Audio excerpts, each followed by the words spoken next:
This is Wildcat Country. Larson tipped it. Love has it. Lewis slams it, and Arizona wins it. The inside scoop on the Arizona Wildcats. It's Gunnar Maldonado. He's got blockers. Touchdown, Arizona. Ladies and gentlemen, it's time to bear down.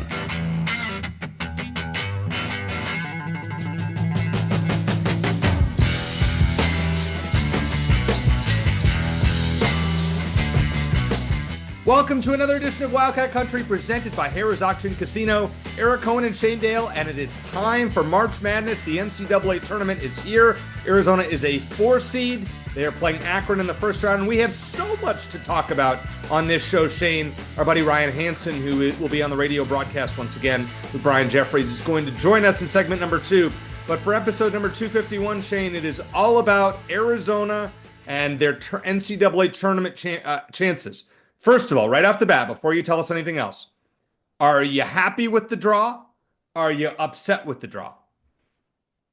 Not happy with it. Well, first of all, happy butt clenching season to all who celebrate. It is that time again, although expectations might be a little lower this time considering the seed and the draw.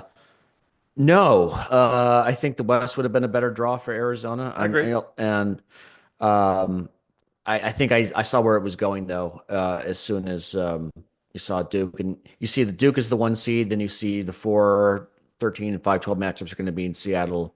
You could put 2 and 2 together. I really thought Arizona would be in Denver, Shane. I really did. Yeah. Well, I think part of it, too, was Arizona they were a 4 seed, which I think we all thought that they would be after what happened in the Big 12 tournament.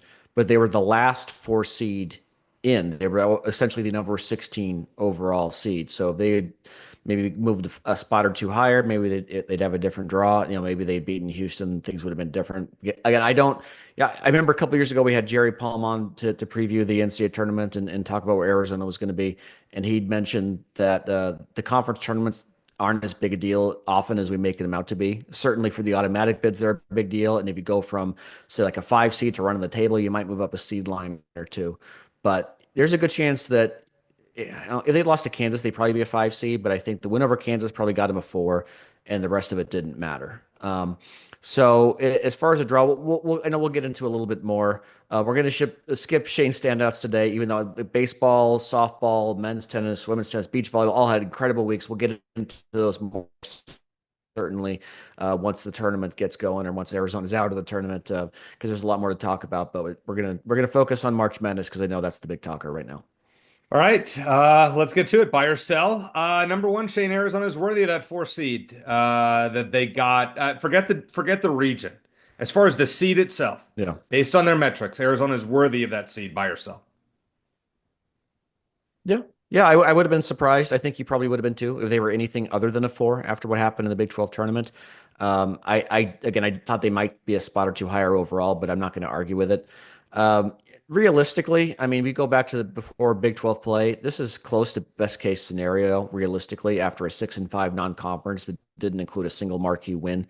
If Arizona had a couple more non-conference wins like they probably should have, they had held on to beat UCLA in Phoenix or beat West Virginia or Oklahoma in the Bahamas, they could have been a 3 seed. I think that could have made the difference because their resume is still very impressive, but the losses are what they are. But going into Big 12 play, and we've talked about this, you've owned it. If you had told either of us that Arizona would be in the tournament, let alone a 4 seed, we certainly would have taken it. And I think their body of work in the Big 12, 16-7, if you count the conference tournament against Big 12 opponents, I think they earned it. And I'm especially thankful that this happened to be the year that Arizona entered the Big 12, because if Arizona had that kind of non-conference start and then had played in the previous iteration of the Pac-12, and they wouldn't have had many quad-bowl wins to show for it. And even if they had played at a higher level, they'd be looking at they could have been on the bubble, if not maybe an 8 or 9 seed at this point. I think you made a great point, though. Starting our last show of 2024, I said Arizona's not making the tournament. We're screwed. And I look like a fool with that. And many times throughout these last couple months, you weren't the only one thinking that way. No, I understand, but I owned it. I was negative, and that's what I thought. And then they proved me wrong and had a very good Big 12 regular season. And I think, you're right. If you had told me in December that Arizona's going to be a 4 seed, I thought you were nuts. I would have said, Yeah. Shane, you need to go get your head checked. So you know Yeah. what? I'll take it. I wish they were in the Auburn region. So I think they got it right as far as the seed. The Auburn region, first of all, Louisville is criminally underseeded as an 8. But then again, I think they're playing like a fairly close game. I think they're going to beat Auburn. That's just a little spoiler alert there. Okay. They're so like I would have rather been. I wanted to be in that region, and it A&M got the 4 seed there. I would have preferred it would have been Arizona, but going up against Duke, if Cooper Flag isn't right, re-injures that ankle. I mean, Arizona comes out. I think Oregon is a very beatable 5 seed. If you look at their metrics, I'm surprised they're seeded that highly. I think Liberty is a very tough opponent. You look at the spreads there. Liberty only 6.5, Arizona Yeah. 14.5. So over Akron. So I think it sets up well for Arizona to get to the Sweet 16. I think you get to the Sweet 16 and you lose to Duke and it's a competitive game. I consider that a successful tournament. Some people are going to think I'm crazy. What do you consider a successful outcome for Arizona this next few weeks? Well, and first of all, just going back to Akron, I certainly don't not going to overlook them. If any fan base knows better than to overlook a potential first round upset, regardless of the odds, it's Arizona fans, right? You look at Ken Palm. Akron is, I believe, the worst 13 seed in Ken Palm, 99 overall, 66 in adjusted offense, 183 in defense, 16 in tempo. So they like to run the floor. And we'll talk to Ryan Hansen about that a little bit more. But yeah, every other 13 seed is considered better in Ken Palm. In fact, there's a couple 14 seeds better. So, and if you just look at the metrics, Arizona got a decent draw there. Um, if nothing else, Arizona's I think, gonna essentially have to win a pair of home games just to get to the Elite Eight. Oregon and playing Oregon and Seattle. I've gone back and forth on next with people on this just the last few hours after the selection show. Is Oregon really going to have that big a home court advantage? Obviously, it's a lot Seattle's a lot closer to Eugene than it is to Tucson. But the Oregon basketball fans travel like the football fans do. I don't know. It's not a matchup that I'm happy about, just more for historical reasons. Then, of course, having to play Duke and North Carolina if they get that far. I don't think the committee did Arizona any favors, nor were they required to. But I think if Arizona is going to get deep in this tournament, they're going to have to depend on some other teams to clear a path for them and then beat those teams instead. Considering the draw, and I will make our predictions later, but just what would you consider a successful outcome? I think Sweet 16 would be impressive. I think each of the past 3 seasons, I think Sweet 16 was at the very minimum that we were expecting and hoping for more. And they made it just to the Sweet 16 2 out of 3 times, and then we know what happened in Tommy Lloyd's second year. But I think based on the draw, based on the level of talent, based on the location, I think Sweet 16 is. If you go back to where this team was heading into Big 12 play, it's not Arizona's standard historically, but Sweet 16 wouldn't be too bad. Yeah, I mean, at this point, as far as I'm concerned, I would have taken that in a heartbeat. I would have, if you, but don't get blown out by Duke. But if worst case scenario, Arizona makes the Sweet 16, you can't say anything about Tommy Lloyd. Arizona loses to Akron, we got problems. Arizona loses in the next round, there's going to be grumbling. That's as far as I'm concerned. Number 2, as far as the draw goes, I assume you said you're not overly thrilled about it just because Akron's that tricky team. I actually think, Akron hasn't beaten It's anybody. not Akron to me. It's what happens after that. I mean, again, don't overlook the first. I'm just saying, don't overlook the first round game because we know better. And if Akron goes nuts from 3-point range, then all bets are off. But I just think that the combination of the team and the location, Oregon and the matchup zone they play historically has just given Arizona a lot of trouble. And this team that I think you combine that with some of the decision making that Arizona, I know we're assuming we're going to second round already. Liberty could very well beat Oregon.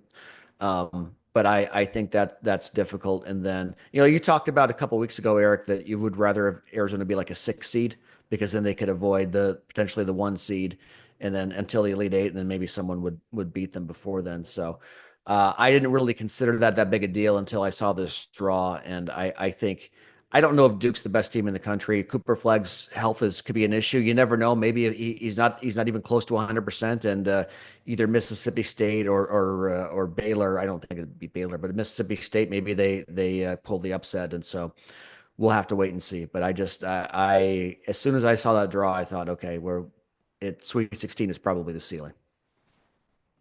I mean, listen, what, I guess looking at it this way, I said that you make the Sweet 16, it's all good.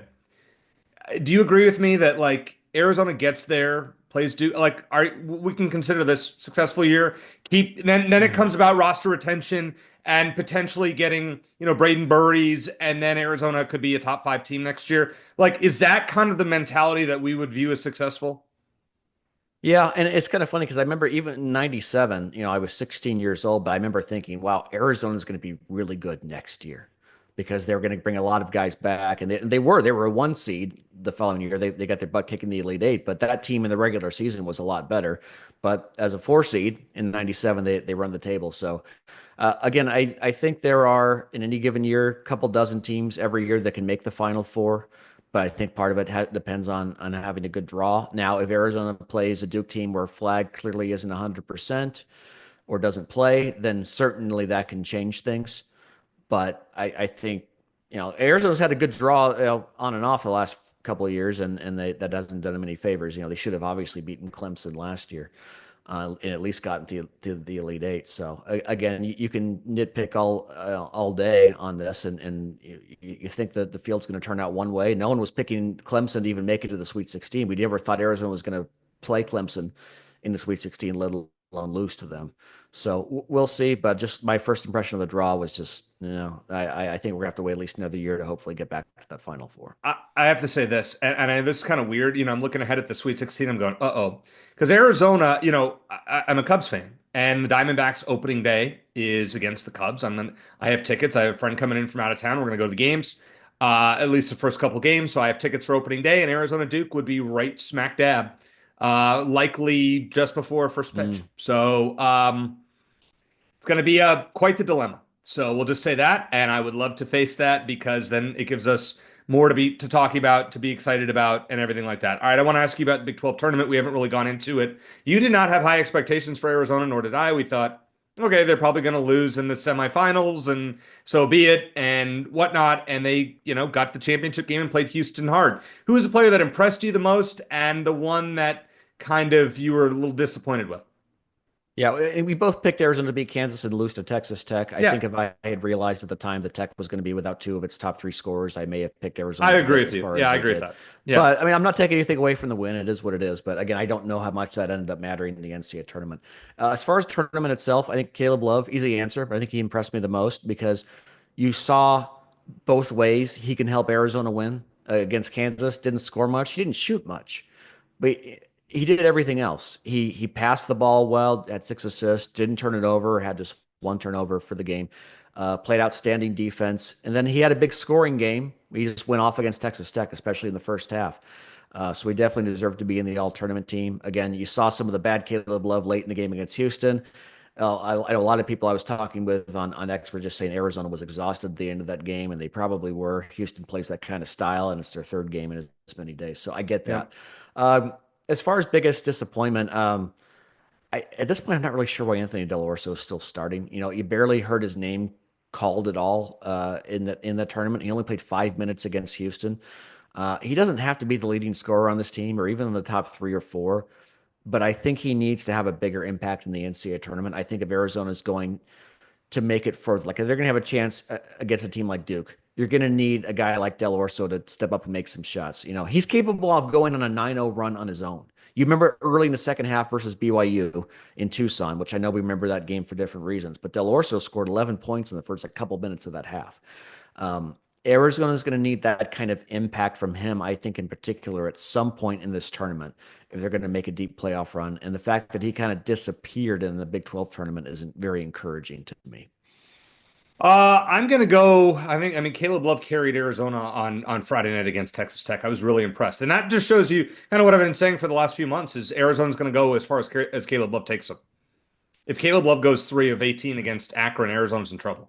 I mean, simple as that. And we'll make picks in the They third can segment. beat they can beat some okay teams, some Yeah. decent teams if he doesn't play well, but against a team like Oregon or then Duke, no, you can't have that kind of game from Caleb Love. As far as disappointments go, well, and the other guy I want to shout out is Tournament Trey, as I'm calling him. Trey Townsend played Yeah. a little bit better. We saw him Yep. step up a little bit. It was an improved level over what we saw during the regular season. Yeah. I graded the other day on AZ12 podcast. I graded him as like a D minus. I don't want to give anyone Fs for the just from based on expectations, but I'd give Trey Townsend kind of like a B performance in the tournament. I was relatively impressed, and so we'll ask Ryan what he Yeah. thinks of Trey there. I'm trying to think as disappointments go. I mean, your Del Orso's probably the easy answer. He's just not. He can't. Certain games you just knew he's just not going to be a factor. Now he'll probably Yeah. play well against these lower like in Akron because he's used to that competition. But I mean, he's otherwise fairly useless, and he should not be starting for Arizona. He should. Yeah. I mean, I hope his I game think develops. he's a Yeah. great. Yeah, no, I agree with you. I think if he comes back to Arizona next year, I think he'll be even better. But I think at this point he's a guy you bring off the bench and hope he can, just as a sniper and hit a couple big threes to either get them, get a big run going or to stop a run. I don't know if I would go with starting him. And I mean, at this point, Tommy seems pretty committed to it. But he's tinkered with the lineup before. He tinkered with it before the Big 12 tournament, so we'll see. All right. Last one here. Not a buy or sell, but great Arizona season to date, A through F. I think the letter most fans would probably go with is B. Hmm. So I'm right there with him. I'd say a B. If you want to say B minus or C plus, I wouldn't stop you. But I don't think you can grant them an A because of their struggles, their level of struggles in non-conference, and they struggled a bit toward the end of the regular season as well, especially on defense. They look better in the Big 12 tournament overall. Now they've been without Mo Krivas all season, almost all season, and I think you're going to see next season that was probably an even bigger deal than we realize at the moment. Yeah. But even with that, this is a pretty well-rounded team.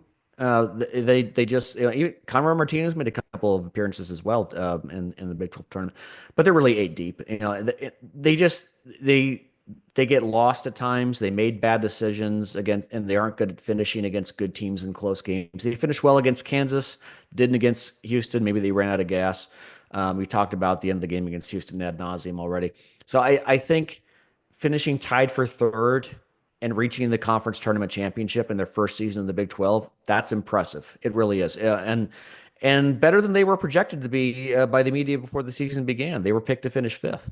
I just don't think this team is worthy of an A based on their body of work and the annual expectations we have for Arizona basketball. Yeah, they were a D in the non-conference as far as I'm concerned, and I think they were a B plus to A minus in the if you look at the entire Big 12 body of work, winning 16 games in Big 12 play combined, regular Yep. season and conference tournament against that loaded of a schedule. So I think a B, you know, maybe like a 85, 84 if you're going to grade it on a 0 to 100 scale. Just throwing that out Yeah. there.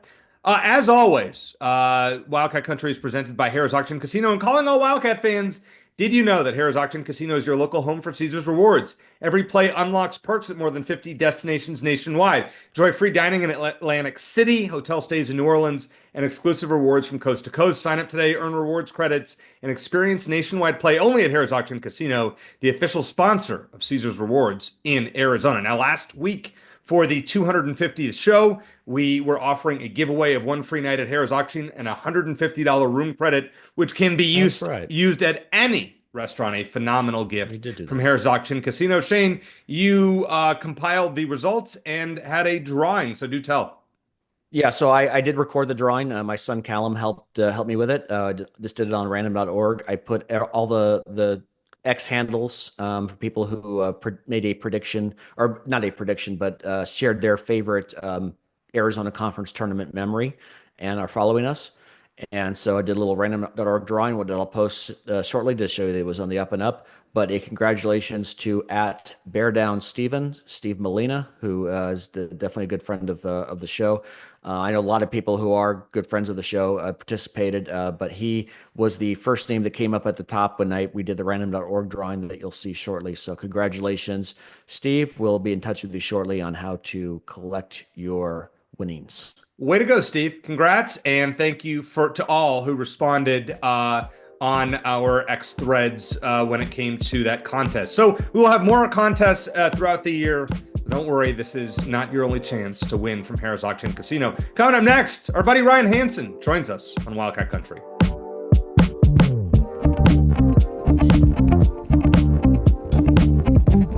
All right, Shane, there's nobody that's better to preview the NCAA tournament than the voice of the Arizona Wildcats on radio. It is the one, the only Ryan Hansen, who will be with Brian Jeffries in Seattle on Friday and Sunday on the call. And we are very glad to have him here on Sunday night, once again, here on Wildcat Country. Ryan, episode 251, I think it's your 5th time on the show. You couldn't be more excited to have you on here. So you said before the show, this is your 72nd game on Friday that you've called in the NCAA tournament.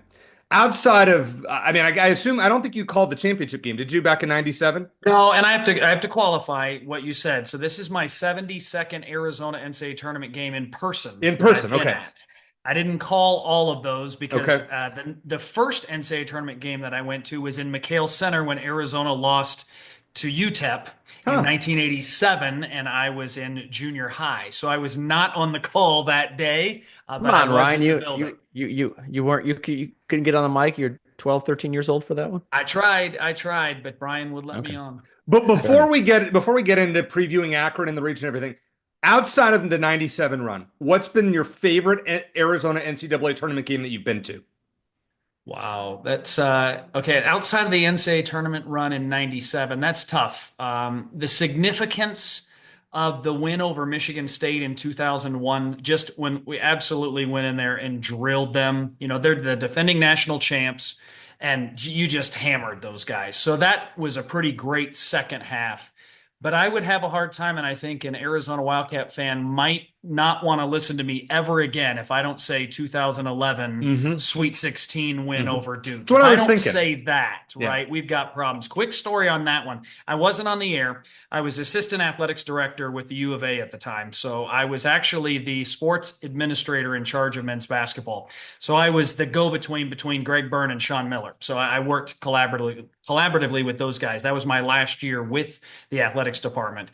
So I was courtside. I was representing the team and the university and all of the NCAA committee meetings and all of that all the way through. And I remember we beat Duke.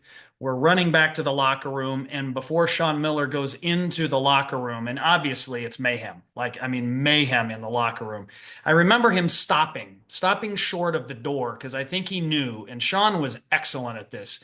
He knew what I say next is super important. I wish we would have beat UConn because it would make the story that much better. But what Sean delivered in the locker room right after that game, he stopped, he paused. And you have to remember that as coaches. You can't get caught up in the moment and just let the euphoria come over you. You still got to be a coach. So to be in the bowels of then the Honda Center with Sean Miller and the team right after that incredible win over Duke in the Sweet 16, which, hey, by the way, maybe that's a great segue. I don't know. But that was pretty special to say I was there for that. All right, Ryan, we appreciate your time on Sunday night. A lot going on. Before we get into our tournament preview, I want to recap the Big 12 tournament. I did a super scientific poll on X and asked people, after the performance in the Big 12 tournament, do you feel better, worse, or about the same about Arizona's Big 12 tournament chances? About 70% said they feel better after those 3 games. What camp are you in? I absolutely felt like we took steps forward. I felt like we were stagnant, if not went backwards in the last handful of games of the season. Granted, playing really top competition, but not able to close out games. Really just kind of gave in at Iowa State and let them run you out the gym. So I felt like Arizona took steps forward. They got back to their DNA, got back to driving it to the lane, getting points in the paint, even though they didn't beat Houston, which, by the way, one of the top 4 teams in the country. NCAA Selection Committee agrees. Arizona's down 2 with a minute left with the ball in Caleb Love's hands, and it was just a weird, freaky turnover. I get it. Houston was playing really well. I didn't expect us to win, but I liked the resilience. I liked the getting back to who we are. Horrible last 5 possessions. You just look down the list. It was not executed well. But I liked what I saw. And again, back to the point, if Arizona can stick to its DNA, getting to the rim, I thought they defended pretty well, had a really good first half defensively against Houston. I think it's more like what we would want Arizona to be. And by the way, what's interesting is I don't know if a win over Houston changes anything. I don't think it Yeah. changes your seed line. In fact, I'm not sure if the win Friday night changed anything because I think we might have swapped with Oregon and we would have been the 5 seed in Seattle. Oregon's the 4, and maybe you're playing a Yeah, more could be. difficult first round game, which I think Liberty's a pretty good test, and Yeah. maybe Arizona's kryptonite potentially when you look at their 3-point shooting. We'll get into Akron, I know, because Liberty, Oregon, that's after Friday. Needless to say, I am in the camp of we took a step forward at the Big 12 tournament. All right. Well, speaking of going forward, let's look ahead to Arizona's region in Seattle. They got 13 seed Akron, which had to rally to win their conference tournament, the MAC tournament against Miami, Ohio the other day. I caught the end of that game, and then well, let's just stop there for a second because Tommy's all about one game at a time, right? Quick look at Akron. Their stats overall, look at Ken Palm, not very impressive, but I did notice that they are, I think, tied with the Alabama game for the highest over under in those first round matchups. So, what kind of game are you expecting? Well, I mean, I always look at a few things, and you guys probably look at the same thing. I start with tempo. I always seem to want to look at that in the NCAA tournament, and I feel great, right? This is a team that wants to play fast in Akron. They're not going to slow it down. We're not looking at a Princeton situation where we're maximizing every possession, slow it down. Akron's going to play fast. Typically, in an Arizona modern day era basketball game, if they play a team that wants to play fast, odds are Arizona's going to be right in the game, if not favored in a game like that from a tempo standpoint. Then you start to look at what Arizona's strengths are versus Akron's weaknesses, and then the opposite. So we'll start with Arizona's strengths. Points in the paint. Akron does not defend the paint well. They're undersized. Arizona could feast in the paint. If they did it against Houston, which they did, 36 points in the paint, which was a good number, almost to their average. If they get to that 39-point average, which is 10th in the country, I believe, in points in the paint, I like Arizona's chances. That's, again, the DNA for the Wildcats. Conversely, let's look at the number one strength, you might argue, for Akron. 3-pointers made in a game. Almost 11 made threes a game. They don't shoot it at an incredible clip. They're at 36%. That's still very good by Arizona standards this year. But if they're going to hit 11 or more threes, boy, you look at how Arizona's played against teams like this that knock the three down at a high clip. That can put any team on any given day in a win column if you're knocking threes. So that's a little scary to me because of their ability to knock down threes. All right, so I'm doing a little homework on Akron as we're talking. Do you guys, I just wanted a trivia question. I don't know if you guys have looked yet.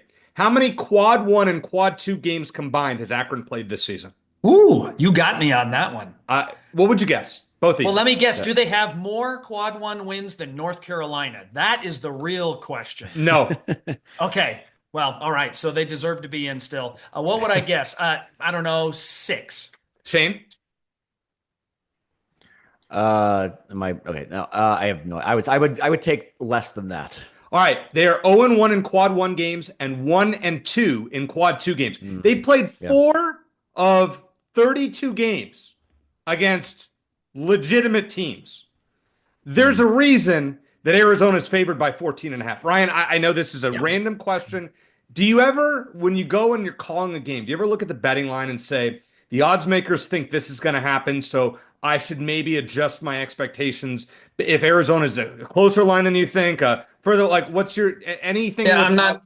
Yeah. This is not Eric, this isn't a virtue signal by any means, but for all those years that I was either on staff with the team or whatever, I was drilled so much to not look at the betting lines. The old NCAA "Don't Bet on It" was their marketing campaign to try to stay away from point shaving scandals. I really don't look at the betting lines, but when I do, because I'll watch, SVP at night and watch the bad beats, and that's a funny segment, but it points out, wow, man, those guys actually do know a lot about the game. And I'm going to say this, I don't look at the line. Thought that was interesting at the end of the Arizona-Houston game. I think it was a 6.5 line. Arizona's down 6. They give up. That one was a little bizarre. Let me tell you this. Let me tell you this, by the way. The over-under in that game was 138.5. I had the under finished on 136. Jaden Bradley missed that three with no time left. So that's how good they are. That's how good they are. So, yes, on paper, the advanced analytics, the metrics, you look at Akron's defensive efficiencies, and it's challenging when you look at their numbers, when you look at their overall average height for their team against a team in Arizona that has some pretty good size. 6'8", 6'7" is the biggest they go. So yes, on paper, you can see why it would be as big of a point spread as it is. But I don't have to tell Shane too many times, oh gosh, a team that drives and kicks, spreads you out, knocks down 11 threes on average in a game. They've made 15 this year in a game. I mean, so that's what brings us back to reality, even though if you played Arizona versus any team that's beat them in the NCAA tournament in the first round that was, an underseeded team, you play that game 50 times, Arizona probably wins most of those 40 plus times out of the 50. That's why the NCAA tournament is called March Madness. All it takes is one. So all this stuff. All right. So do you know, you haven't looked at the betting line as of right now. Do you know, would you want to take a guess of what you think the odds makers have it? Why didn't you just say it was like 14 and a half? 14 and a half. So I did listen to you. Okay. I just want to make sure. All right. The interesting thing is Oregon and Liberty is only 6.5. So if that tells you expectations of what they're thinking. So the odds makers are thinking Arizona should take care of business. And based on the fact that Arizona's 8-0 in quad 3 and quad 4 games, this is the equivalent, I would think, of one of those. I don't remember how the qualifications are. What do the Wildcats need to prevent other than three-point shooting? Is there something like that we've seen teams do that have upset Arizona in maybe underseeded teams like a Princeton a few years ago? I'm going back to the 90s, Miami of Ohio, Santa Clara. I don't want to run down the whole list. Is there kind of a key, if you were coaching this team, that you'd say, hey, we want to prevent this early to make sure that we're not in danger late? If I were to look at kind of a common thread in all of those games that you mentioned, and maybe even some of the games this year that Arizona's lost, not necessarily maybe the big upsets, but the games in which Arizona lost, I'm thinking of West Virginia at the Atlantis. I'm thinking of even the Houston game. What could hurt Arizona is isolation matchups. Is what I've watched John Gross, who's the head coach for Akron. He has some really good one-on-one players. They don't run a lot of complicated sets. This isn't a team that's going to kill you by set calls like a South Alabama tried to do in 1997. This is a spacing team. They want to have straight line drives. They love isolations with all their guards. So what I'm could be concerned about in all those games you mentioned, you start thinking about, oh my, in the Princeton game, I can't remember the guy's name, but he was a matchup nightmare, that big guy that they had that could put the ball on the deck. We had a hard time guarding him. Think of Steve Nash. You think of Pete Eisenrich in Santa Clara. Couldn't stop that little tandem because they put those players where they felt they had a matchup advantage in isolation plays. So if Arizona has, let's think about this, Tobe Awaka, Trey Townsend, Carter Bryant, those three guys defending perimeter-oriented players that can shoot the three and straight line drive you without a ball screen, that could be problematic, putting those guys out in space. We saw Houston do it to Arizona. You go back. Milos Uzan, how many points did he score against somebody not named Carter Bryant, Tobe Awaka, or one of the, Trey Townsend? Not as many. He hit a couple. He hit a big one on KJ Lewis late, but they did a great job of running plays and set calls to get Arizona's weakest defender, or at least a disadvantaged defender, on a really good offensive player. Arizona has to look out for that because this is a team in Akron. And I think John Gross will take their MAC Player of the Year, Nate Johnson, and move him around until they get the right matchup. And by the way, Nate Johnson can play in a Power 5 conference. Their best player. He's their two guard. He's built. He's strong. He's 6'3". He takes and makes very difficult shots. He could play in the Big 12. There is no doubt in my mind he is a legit player. So that's what scares me. Another great segue. Speaking of things that scare me, I saw Lenardi's bracketology the day before, and I saw a possible, Arizona and Oregon around two, and I just mainly for historical reasons, I just didn't want any part of it. Arizona's traditionally had a lot of problems with Oregon's Dana Altman's matchup zone, where you're kind of just disguising your defense between a man and a zone. Between that and Oregon's got a big man who's very good. Two-part question. Number one, how do you think the Oregon Liberty game goes? And number two, if it's Arizona Oregon in round two, how do you think that game would play out? Yeah, you could almost see that Arizona, Oregon, it was happening, right? The trajectory of Yeah. everything was going in that direction. So I've had a chance to and follow Oregon like you do, even though we weren't going to play them or see them this year. Dana Altman is an outstanding coach. He's not at Mhm. Tom Izzo level of March, but he's kind of close in regards to taking a team that maybe you wouldn't expect to make a deep run, and they just are a tough out. They're a really difficult out for everything you said. The changing defenses, he's got players more often than not that are Swiss Army knife type guys who can play multiple positions, utility type guys. Nate Biddle has come a long way, a one-time Arizona recruit, though, who he's a really good player who could maybe take over a game. So if Arizona's fortunate enough to beat Akron, and they do face Oregon in Seattle, by the way, I hate these narratives. There's so much you can start talking about. Pac-12 former foes. Dana Altman has had success against Arizona a lot in the past. This is the backyard for the Ducks. You start talking about all those things. Do Oregon basketball fans travel like their football fans do? Not as much, but I think the Pacific Northwest sticks together, even though you see the UW fans probably hate Yeah. Oregon. But I do Yeah. think there's still hey, those that like rain stay with rainy people, maybe. But that's an interesting matchup for me because of the changing defenses, because of the chess match between Dana Altman and Tommy Lloyd. But you did ask another question, and I think the Liberty Oregon game's a really good one. If they're going to try to throw some zone looks at Liberty, and you look at Liberty from a 3-point shooting percentage, top 2, 3 in the country, these guys knock it down with regularity and they get threes a lot. That's a huge part of their offense.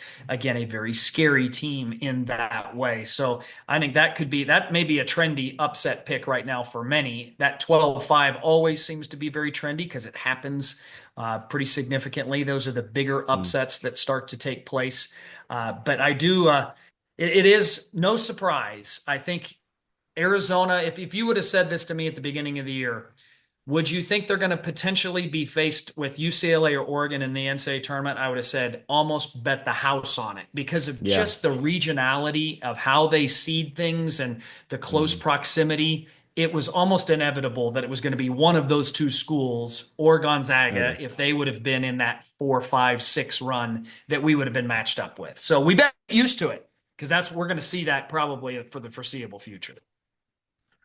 I don't know how much forward we want to get. Maybe I'll leave that to Eric if he wants to look down further down the bracket. But couple of concerns for me, and I agree with you. I like what I saw in the Big 12 tournament. I think that was kind of a microcosm of Arizona's season, in a good way except for those last few minutes against Houston, which I mean, one of the best teams in the country. Still have concerns about decision making. KJ Lewis taking a three. I don't want him taking another three the rest of the season. He took a three late, and it just drives me crazy. They didn't play well down the stretch, and then Anthony Del Orso kind of disappeared. He only played, I think, 5 minutes against Houston. Didn't make much of an impact in the tournament. I think he's a guy who's going to need to step up at some point if Arizona is going to make a deep tournament run. What are your thoughts? Two really good observations when you think of what Arizona needs to do to advance. They got to be a reliable 3-point shooting team. They don't need to shoot the lights out, but they can't go 3 for 22. That's a recipe for disaster in any year, even with a good shooting team. And Arizona's margin for error is a lot closer to shooting 5 for 22 than it usually would be this season with Arizona's statistical record there. I agree with you. For 38 minutes of the game, they were locked in on what they needed to do. And then the last 5 shots ended up being threes. That's got to change. That's got to change, or Arizona's going to be on the way out. And then your question, and I'll dovetail it in too. Anthony Del Orso and Trey Townsend, right? I felt like against Houston, we had 6 guys. We had 6 guys that had to play as hard as they could and to match the level of intensity that's required to advance in an NCAA tournament environment. 6 guys. I just don't know if that's enough. And so you need Del Orso and Trey to give you something, especially in these first couple games of the first and second rounds. Now, I'm going to go out on a limb here. I actually think Anthony Del Orso and Trey Townsend are well suited for the Akron game. They are used to playing these types of teams. You're right. Trey Townsend's going to be matched up with who? A 6'7" guy trying to bully ball him, not a 6'9", 6'10" Joseph Tugler who's got a 7'1", wingspan. Tip it back, Jay Billis, on your bingo card for a wingspan. But I do think that, Trey Townsend, this is more of what he's used to. Now, defensively, going back to both of those guys, can they defend well enough against a team in Akron who's going to spread us out and try to drive at you? But we'll see how they can fare. But I'm with you, Shane. You're going to have to get something out of those two guys. And that was a bright spot on Trey Townsend, especially in game 1 and game 2 of the Big 12 tournament, where Trey started to look more like himself and what we expected coming into the season. All right, 2 more for you. The Duke matchup in the Sweet 16. If Arizona makes it that far, did Arizona get a raw deal not getting the Auburn bracket, where Auburn seems like, when I saw that come out, I was like, please let Arizona be the 4 in Denver, and said they sent him to the Duke. I mean, it basically is the Sweet 16, the ceiling for Arizona based on what we saw against Duke earlier in the year. I don't know. I mean, I think there might be an advantage in the thought process to the shine of Duke for the players may not be that big a deal, because in the players' minds they looked at that game and said, "Man, we played terrible. We could have beat those guys." I think you and I both probably feel like, Duke was the better team. It was pretty certain. It wasn't like it was a 1-possession game with 2 minutes to go. So is Cooper Flagg 100%? Let's start there. If he's not 100%, now he's got enough time. If this is not this coming Thursday, it's the following Thursday.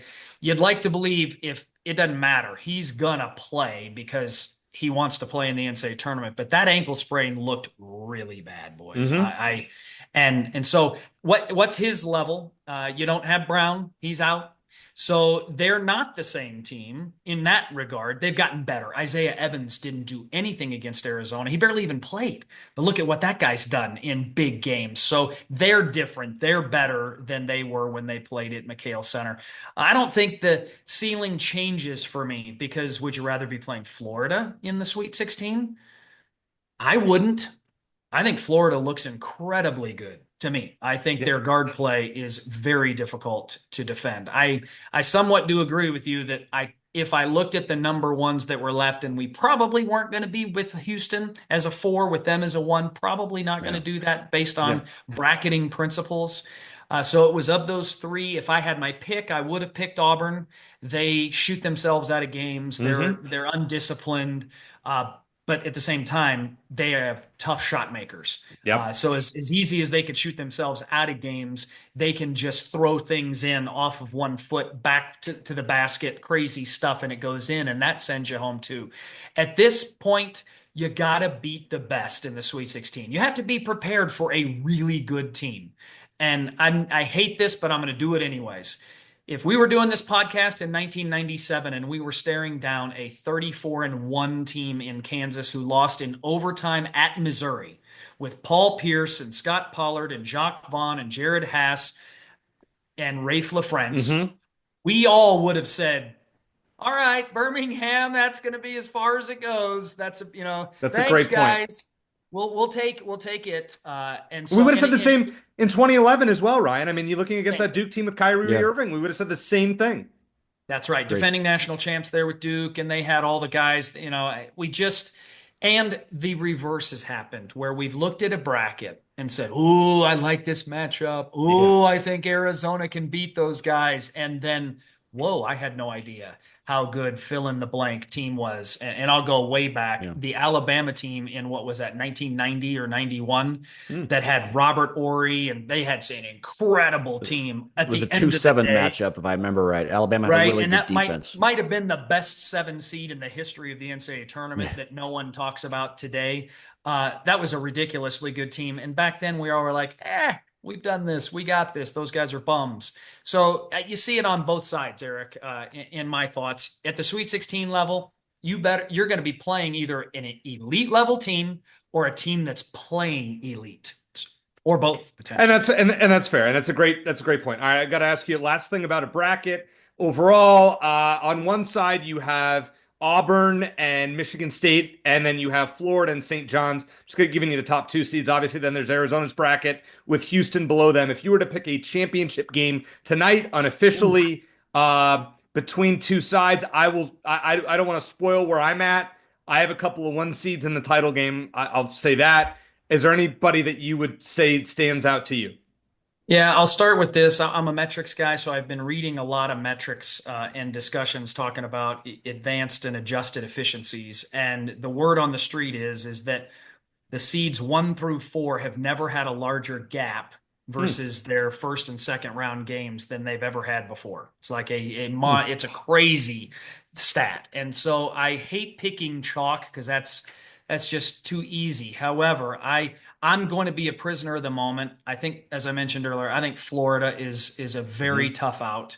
I agree. They've got great size. They've got great shooting ability. They have run really good stuff. I love their guards. I think they might have the best guard in Clayton. He might be the best guard in the country. And if you've got the best guard in the country playing the best, you pretty much can go really, really far. So I'm going to take Florida on that side. If I were to look on the other side of the bracket, if Houston gets back Jawan Roberts, I think they have all chances to move forward. If Cooper Flagg is 100% healthy, their length is problematic for a lot of teams. Their size is difficult to navigate. So I'm not going to do it because I'm not going to say it. I'm going to say Houston in the title game. Okay.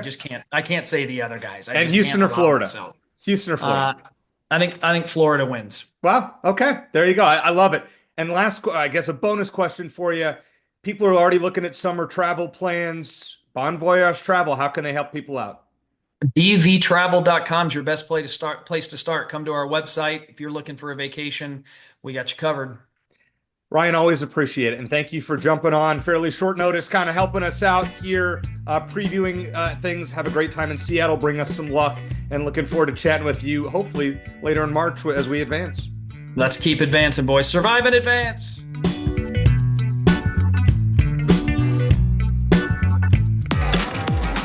Discover more Play for All at Harrah's Ak-Chin Casino. Hi, folks. Here are your drinks. Where having fun means racking up reward credits with the Caesars Rewards loyalty program that can be redeemed for food, free play, hotel stays, and more. Not only here in the city of Maricopa, but also at more than 50 Caesars properties coast to coast. From Harrah's Las Vegas to Caesars Palace in Atlantic City. What are you waiting for? Play for All at Harrah's Ak-Chin Casino, the official sponsor of Play. Shane, I want to point out that your boy here loved Colorado State in the Mountain West tournament, and they were pretty darn good. I had them in a couple of parlays with Florida to win the SEC. If Maryland didn't screw me there in the Big Ten, losing to Michigan, who ended up winning the conference. Yeah, by the way, Michigan's only a 2.5-point favorite against Yale in the first round, if that tells you trendy upset pick there. But yeah. You know what I should have done is because my wife was getting her doctorate at GCU. That's who I should have gone with as the non-1 seed to win the conference tournament, because GCU was favored to beat Utah Valley in WAC Vegas, and they did. Come on. I mean, all right, nonetheless, time to make some picks here. Arizona Akron, who wins? I think the Zips will probably get ahead early before, maybe they make some early threes. I think it's one of those games where it's like first media timeout, it's like Arizona's down like 11-4 and we all start panicking. But I think like Ryan said, I think Arizona's size wears them down. Akron's a very guard-heavy team. I think Awaka and Vesar can feast on them. My bold prediction for the game is that Awaka and Vesar will combine for at least 30 points in this game. So I think it's going to be close for longer than we would like. Maybe possession or two at halftime or early in the second half. But I think Arizona pulls away late, and I think the spread's about right. I'll say they win by a dozen. Yeah, I think Arizona probably wins this game. 14.5 is a lot of points. I'd say it's about right. I'd say Arizona by double digits, at least 10. I'm not sure they cover, though. I'm not sure I bet them to cover. It's not. I do like the over, though. If you're going to ask me, I think because it's 167 points last I saw, which is tied with was it Alabama and Robert Morris for the highest over under. I think Arizona scores 90. and I think Akron scores at least 70, and that gets Okay. us close to our 166 or something like that. So I'd Fair say enough. something like 90 to 77, 90 to 70. I mean, it's not like a bet I'm Yeah. going to throw the house on. Yeah. How far does Arizona go? So if Oregon gets past Liberty, which could be a very interesting first round game, but if Oregon wins, Dana Altman's matchup zone defense has always been a nightmare, or typically been a nightmare for Arizona. Yeah, it's the kind of game where Arizona can get frustrated and maybe settle for a bunch of contested threes late in the shot clock. And with the game being in Seattle, Oregon's going to have at least a bit of a home court advantage. Oregon had won 7 straight games before losing to Michigan State. Actually, I think they ended up winning 8 in a row before losing that game. Nate Biddle's going to be a very tough matchup in the paint for Arizona. He's one of the best big men in the Big Ten. I think Oregon finds a way to win that game if that's the matchup, and Arizona's season ends in the second round. I think Arizona makes a Sweet 16 either way. I think Liberty beats Oregon. I think Oregon is overseeded as far as I'm concerned. They should not Maybe. be a five. And I don't care where the game's being played. I think Arizona with Caleb Love's leadership takes down Oregon. Close game. Arizona wins the game by 6. Maybe some extra free throws, but it'll be a nip and tuck game. But I think Liberty will beat Oregon and Arizona will win that game by close to double digits. So I think Okay. we're sitting here Yeah, when we record the podcast a week from Monday and say, hey, we're on the Sweet 16. We're playing Duke. I hope Uh, so. can we pull the upset as 7.5, 8 point underdogs, if not more? Yeah, and I'll just say this: each of Tommy Lloyd's first 3 seasons, I ended up picking Arizona to go further than they did. So before you call me a Debbie Downer and a pessimist and all, and look, I probably am all those things. Just keep that in mind. I'm trying to temper my expectations. You and I both filled out our brackets. I don't know. I mean, these are unofficial, may make some changes, whatnot. Give me your final four. I've got. I know we're going to disagree, so this will be fun. I've got Auburn, Okay. Duke, Tennessee, and then my wild card is Maryland in the Final Four. I know Okay. that Maryland screwed you over, so you're not happy. But Nope. Maryland outscores its opponents by over 16 points a game, which is seventh best in the country.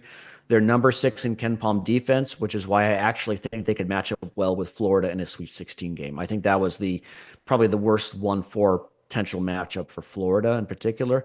So I'm gonna just partly because I want to take a team that's not a 1 or a 2 seed, but partly because I really think they're that good. I'm going to go with Maryland. So that is my final four. I always like saying when filling out brackets, upsets early, favorites late. I think Auburn loses Hmm. in the second round to Louisville. I love that. I mentioned that earlier in the show. I think Michigan State Okay. wins that region in the South. In the West on that same side, I think Florida cruises. St. John's is really good. I think Texas Tech loses to Drake. That's an upset, and Drake makes the Sweet 16. It's kind of my upset there. So I'm going a couple, a 2 against a 1 there. I think Duke wins Arizona's region, but I think BYU is a team that I really like their side of the draw. Yeah. Don't think much of Alabama. I could see BYU getting the Elite Eight. Maybe that's something you're looking for some upset picks there.